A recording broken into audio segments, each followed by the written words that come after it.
Chicken masala biryani ఎర్ర కారం అరకోడి గుత్తిపారే. బాగున్నారా? సో హాయ్ ఫ్రెండ్స్, మళ్ళీ చాలా కాలం తర్వాత ఈ వీడియో కోసం వచ్చాను. సో ఈ వీడియో చేయడానికి ముఖ్య కారణం ఏంటంటే, and this is like A vlog అనమాట. సో లేటెస్ట్గా మనకి ఏం జరగబోతుంది దాని గురించి, హాట్ టాపిక్ గురించి మాట్లాడతాను ఈరోజు. మన ఫోటోగ్రఫీ ఇవన్నీ కాదనమాట, ఇది చాలా ఇంపార్టెంట్. సో దాని గురించి మాట్లాడతాను అనమాట ఈరోజు. సో ఏంటంటే, రేపే మనకి ఎలక్షన్ కదా, మళ్ళీ 5 years తర్వాత మళ్ళీ మనకి ఛాన్స్ వచ్చింది. మనకు కావాల్సిన వాళ్ళు ఎన్నుకునే ఛాన్స్ మనకు వచ్చింది. సో దీన్ని అయితే మనం వదులుకోవద్దు. సో రెగ్యులర్గా మన గవర్నమెంట్స్ మారుతూ ఉంటే కొత్త వాళ్ళు వస్తూ ఉంటారు. సో మనం అనుకుంటాం ఈడొస్తే మంచి చేస్తాడు, ఆడొస్తే మంచి చేస్తాడు అనుకుంటాం. బట్ ఏమో ఎప్పుడు ఎవరు బాగా చేస్తారో మనకు తెలీదు. మనం మంచి చేస్తాడని అన్ని తలుచుకుని ఓటేస్తాం. బట్ ఎవడు మంచి చేస్తాడో ఎవడు చెడు చేస్తాడో మనకు తెలియదు. అందరూ ఓటు వేసి ముందు మనల్ని నమ్మించడానికే బోల్డ్ మాటలు చెప్తారు. బట్ ఆ తర్వాత జరిగేదంతా మనం ఏం గెస్ చేయలేం కదా. How it will be, it's in their hands అనమాట. వాళ్ళు మనల్ని మ్యానిపులేట్ చేసి ఓట్లు వేయించవచ్చు, మాటలతో మనల్ని మ్యానిపులేట్ చేయొచ్చు, ఏదైనా జరగవచ్చు.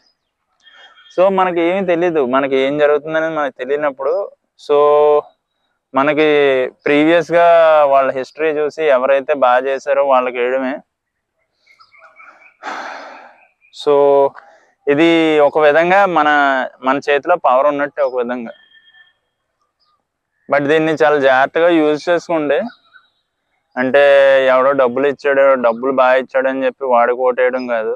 సో మనకి ఏది బాగుంది, వాడి యొక్క వాల్యూస్ అంటారు కదా, వాడి వాల్యూస్ బాగున్నాయి అవన్నీ చూసి, జనరల్గా ఎవడో చూడ్డు, వాళ్ళ రియల్ లైఫ్లోకి వెళ్ళి వాళ్ళ వాల్యూస్ ఎలా ఉంటాయి ఇవన్నీ ఎవరికీ తెలియదు. బట్ వాళ్ళు బిహేవ్ చేసి దాన్ని బట్టి మనం కొన్ని గెస్ చేయొచ్చు. వాళ్ళ వాల్యూస్ ఎలాంటివి, వాళ్ళు ఎలా ఉంటారు, జనాలతో ఎలా మనుషులుతారు, ఇవన్నీ దాన్ని బట్టి మనం చేయొచ్చు అనమాట. సైకలాజికల్గా ఎవరినైనా అనలైజ్ చేయాలంటే దాన్ని బట్టి చెప్పొచ్చు. బట్ 100% అంటే ఎవరి పర్సనాలిటీ ఎవరో గెస్ చేయలేరు అనమాట. సో మనకు తెలిసింది దాని ప్రకారం మనం చేయడమే, ఎంత చేయగలమో అంత చేయడమే. మిగతాది దేవుడికి వదిలేయడం అనమాట. మనం ఎంతవరకు చేయగలమో అంతవరకు చేయడమే.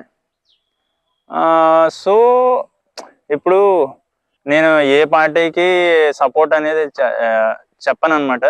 సో మనం కూడా ఏ పార్టీకి మనం సపోర్ట్ చేయలేం, చెప్పలేం. ఎందుకంటే అందరూ మంచిగానే మాట్లాడతారు.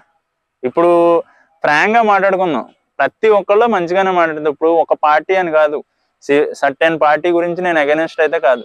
ప్రతి పార్టీ వాడు గెలవాలని ఏదో ఒకటి మంచిగానే మాట్లాడతాడు.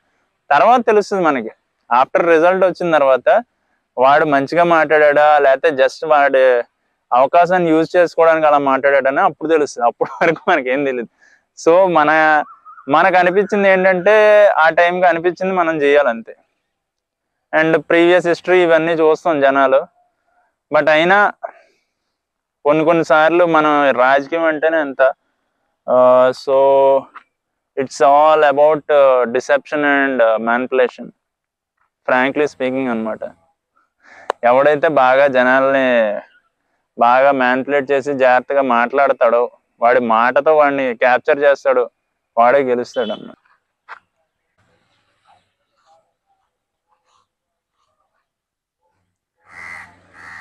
అంటే మందు ఇచ్చాడు, లేదా మనకి డబ్బులు ఇచ్చాడు, ఇంకా వేరే ఇతర ఏమైనా మనకి ఏమన్నా చెప్పి మన చేత ఓట్లు వేయించుకుంటున్నాడంటే, సో దానికి మీరు ఓకే అనేసి దాని ప్రకారం మీరు వెళ్ళిపోయారంటే మీ మైండ్ సెట్ ఎంత చీప్గా ఉందో దాన్ని బట్టి మీరే ఆలోచించుకోండి.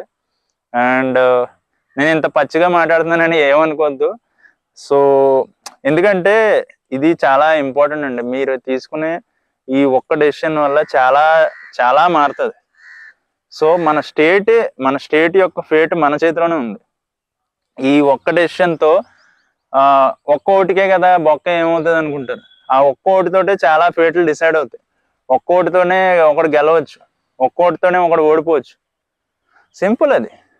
ఎక్కడి వరకు ఎందుకు సింపుల్ ఎగ్జాంపుల్, మన ఇప్పుడు ఏదైనా ఎగ్జామ్ రాసాం, మనకి 50 వస్తే పాస్ అనుకుందాం, 49 వచ్చి ఆగిపోతే ఎలా ఉంటుంది?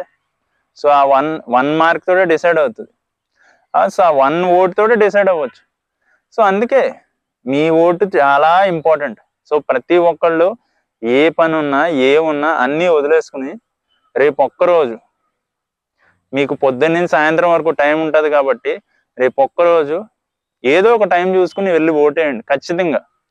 ఇది చాలా డిసైడింగ్ ఫ్యాక్టర్. మళ్ళీ 5 years వరకు మళ్ళీ మనకి ఛాన్స్ రాదు. సో ఖచ్చితంగా వెళ్ళి అందరూ ఓటేయాలని కోరుకుంటున్నా. ఓకే, మళ్ళీ నెక్స్ట్ టైం కలుద్దాం. Until then bye.